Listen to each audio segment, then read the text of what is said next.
Patrick Dorgu just walked into the two loudest stadiums in England and silenced them both in the span of 192 hours. First, a dagger against Manchester City at Old Trafford, then a match winner against league leaders Arsenal at the Emirates. Everyone is calling him the signing of the season. But here's the part that should terrify every scout in Europe. This 20-year-old had only played 56 senior games in his entire life before Ruben Amorim gambled $25.6 million on him. But here's what nobody's talking about. How does a player with 56 career matches, 56, walk into the Premier League and immediately become the nightmare that Pep Guardiola and Mikel Arteta can't solve? What did Manchester United see that every other top club in Europe missed? And most importantly, is this sustainable? Or are we watching a hot streak that's about to crash spectacularly? By the end of this video, you'll see the secret tactical glitch in Dorgu's game that is breaking the Premier League's elite defenses. And trust me, the answer isn't what you think. But before we expose how a $200,000 bargain became a $25 million weapon in less than 2 years, subscribe to Cyberboot right now. It takes only 2 seconds, guys, and still 83% of you hasn't subscribed. Because we're about to break down the most terrifying young talent in English football, and you don't want to miss what happens next. Let's solve the Patrick Dorgu problem. Think about the last time you saw a 20-year-old arrive in the Premier League and immediately deliver in the biggest matches.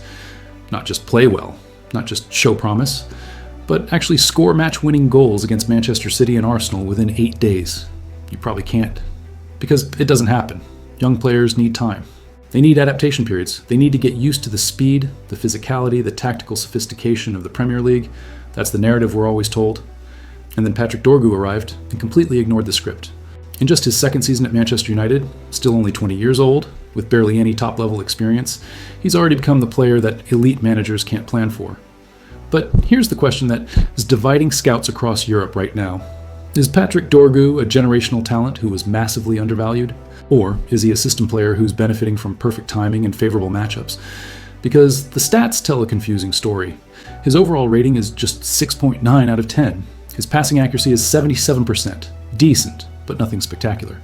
His crossing consistency is still raw and unpredictable, and yet he scored 3 goals against Newcastle, against Manchester City, against Arsenal. Not tap-ins, not penalties. Match-defining moments in the biggest games. So which version is real?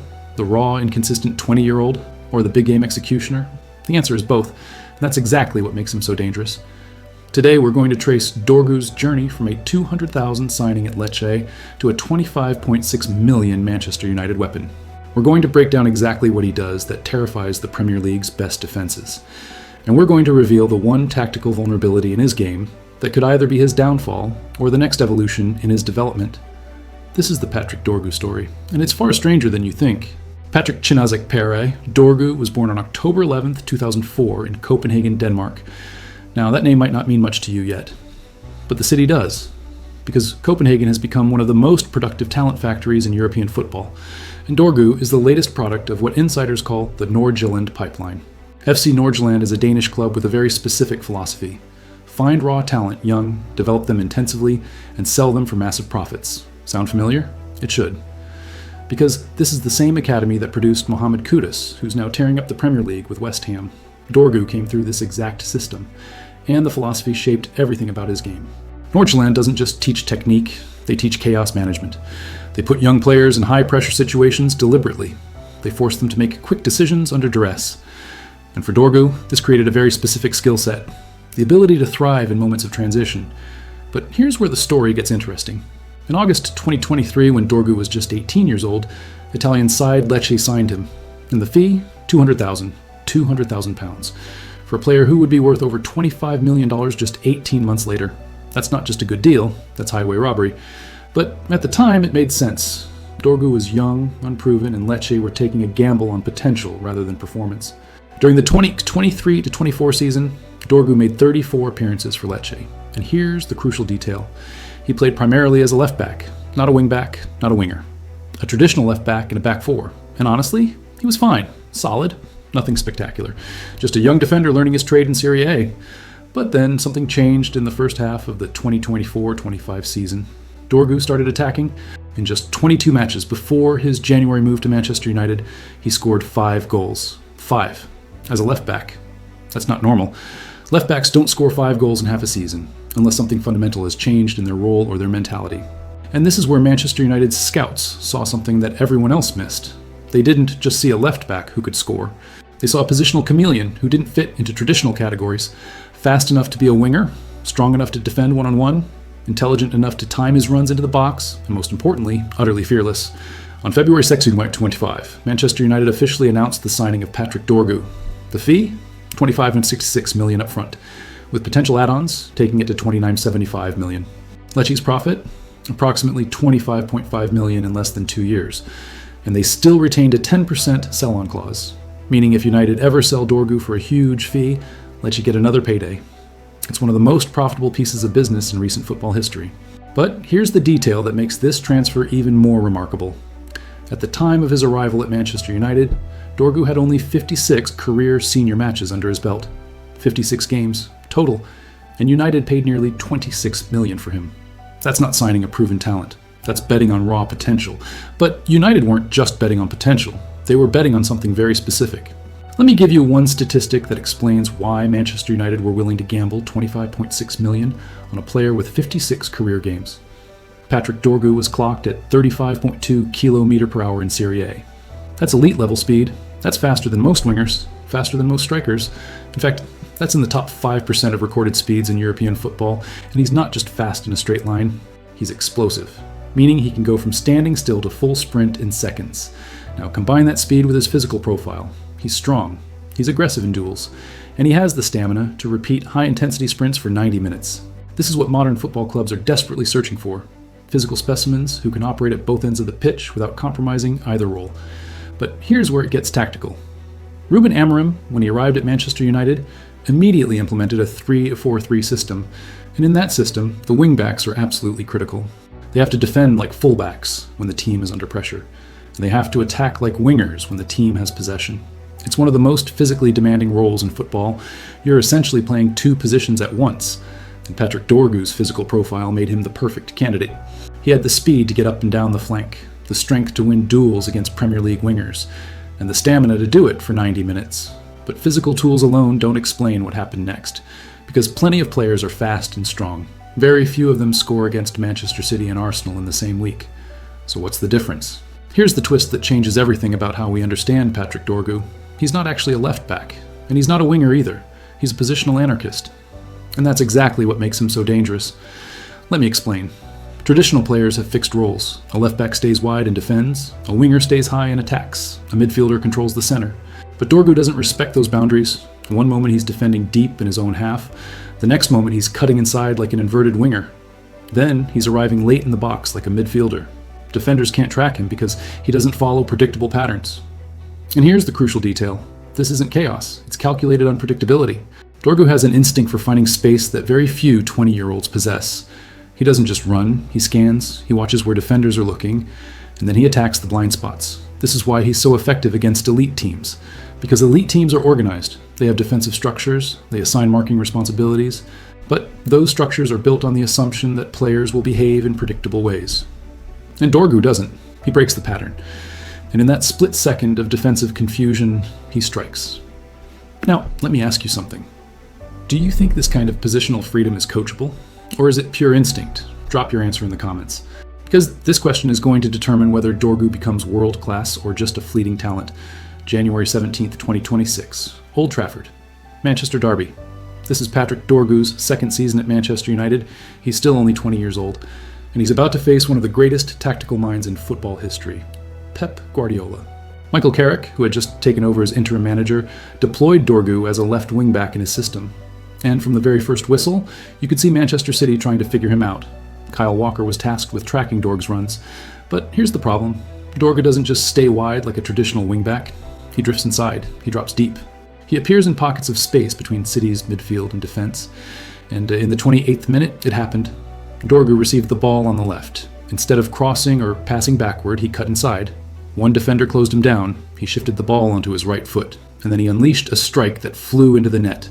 Old Trafford erupted. Manchester United 1-0. But here's what the goal doesn't show. The 7 duels Dorgu won, the 4 tackles he made, the 11.2 kilometers he covered. Sky Sports gave him an 8.5 rating, not just for the goal, but for his complete performance. He didn't just attack, he defended, he pressed, he tracked back, he did everything. And Manchester City, with all their tactical sophistication, couldn't contain him. United won 2-0, and suddenly, Patrick Dorgu wasn't just a prospect anymore, he was a problem. But if that performance raised eyebrows, what happened 8 days later made the entire Premier League stand up and take notice. January 25th, 2026, Emirates Stadium, Manchester United versus Arsenal. Arsenal were top of the league. This was a massive test, and Dorgu was about to deliver the performance that would define his season. Arsenal dominated possession, 57%. They pinned United back, they controlled the tempo, but United weren't trying to outplay Arsenal. They were waiting for their moment, and in the 50th minute, that moment arrived. Dorgu picked up the ball on the left. Arsenal's defense was slightly out of shape after a sustained period of attack, and Dorgu saw it, that tiny window of space. He didn't hesitate. He drove forward, cutting inside. Arsenal's defenders scrambled to close him down, but it was too late. He struck the ball, a screamer, top corner, unstoppable. The Emirates went silent.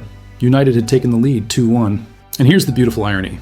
Arsenal, who pride themselves on tactical control and positional discipline, had just been undone by a 20-year-old who plays with controlled chaos. The match finished 3-2 to United, a dramatic, chaotic thriller. And Dorgu, once again, was the difference maker. But there was a cost. Late in the match, Dorgu pulled up with a hamstring injury. The diagnosis? Up to 10 weeks out. It's the cruel reality of his playing style. When you cover 11 plus kilometers per game and make repeated explosive sprints, your body pays the price. But in those 8 days, 192 hours, Patrick Dorgu had announced himself to the world. 2 of the biggest stadiums in England, 2 of the best managers in the world, 2 match-winning performances. At 20 years old, with 56 career games before joining United, the Patrick Dorgu problem was now very real. Let's talk numbers. Because the Patrick Dorgu story becomes even more interesting when you look at the data. As of late January 2026, here are his Manchester United career stats.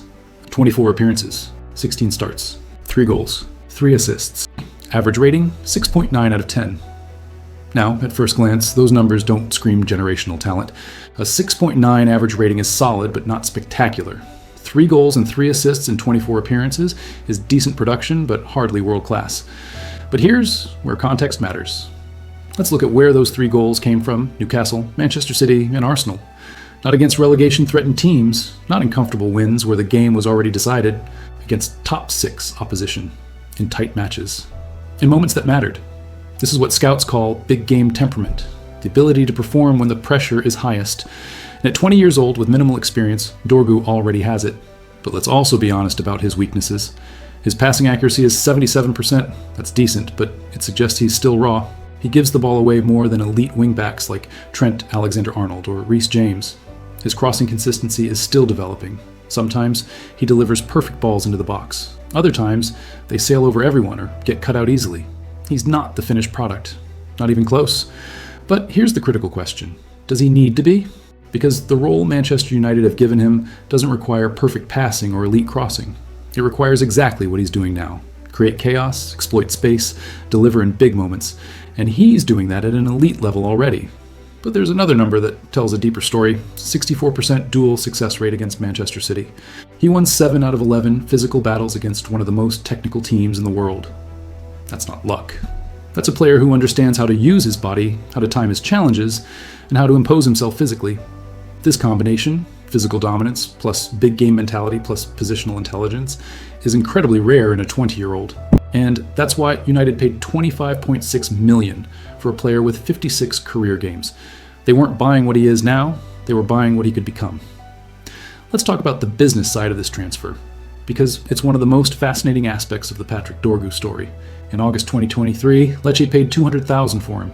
In February 2025, just 18 months later, they sold him to Manchester United for $25.66 million up front, potentially rising to $29.75 million with add-ons. That's a profit of approximately $25.5 million in a year and a half. But it gets better for Lecce. They negotiated a 10% sell-on clause. What does that mean? If Manchester United ever sell Dorgu for, say, $80 million, Lecce get $8 million automatically. It's one of the smartest pieces of business in recent football history. But here's the question. Was it smart for Manchester United? At first glance, paying nearly $26 million for a player with 56 career games seems risky, maybe even reckless. But let's consider the context. If Dorgu develops into a world-class player, and his performances against City and Arsenal suggest that's possible, he could be worth $60 to $80 million in 2 or 3 years. Suddenly, $26 million looks like an absolute bargain, and even if he doesn't reach that level, He's already proven he can deliver in the biggest matches. That alone has value. This is the new reality of football transfers. Clubs aren't just buying current ability, they're buying potential trajectories. And Dorgu's trajectory, based on limited evidence, is pointing straight up. So here's the final question. Is Patrick Dorgu the real deal? Or are we watching a hot streak that will fade? The honest answer? We don't know yet. 24 appearances is not enough data to make a definitive judgment. 3 goals against elite opposition is impressive, but it's also a small sample size. He's still raw. His decision-making is inconsistent. His technical skills need refinement. But here's what we do know. Patrick Dorgu has something that can't be taught. The ability to perform in the biggest moments. You can't coach a 20-year-old to walk into Old Trafford against Manchester City and score. You can't teach someone to silence the Emirates with a screamer against Arsenal. Those moments require a rare combination of confidence, composure, and quality. And Dorgu has proven he possesses all 3. The injury is a setback. 10 weeks out at such a crucial stage of his development will hurt. But if he comes back at the same level, the Premier League has a serious problem, because defenders can't plan for what he does. He doesn't follow patterns. He doesn't respect tactical structures. He finds space where it shouldn't exist. And then he punishes you. That's the Patrick Dorgu problem. And right now, nobody has solved it. So now I want to hear from you. Is Patrick Dorgu a generational talent who is massively undervalued? Or is he a system player benefiting from perfect timing? More importantly, what happens when he comes back from injury? Will he pick up where he left off? Or will Premier League defenses have figured him out? Drop your verdict in the comments right now and defend it. Let's have a proper debate. And here's another question. Which young player in the Premier League right now do you think has the highest ceiling? Dorgu? Kabi Menu? Someone else? Tell me in the comments. If you enjoyed this deep tactical and financial breakdown, subscribe to Cyberboot immediately and turn on notifications. We don't just react to highlights here. We analyze the systems, the transfers, the tactical decisions that actually shape football. Hit that like button if this video changed how you see Patrick Dorgu. Share it with your mates who still think young players need years to adapt to the Premier League. And remember, the biggest talents are the ones who break the pattern. And Patrick Dorgu is breaking every pattern we thought we understood about young players in English football. This is Cyberboot, and we'll see you in the next breakdown.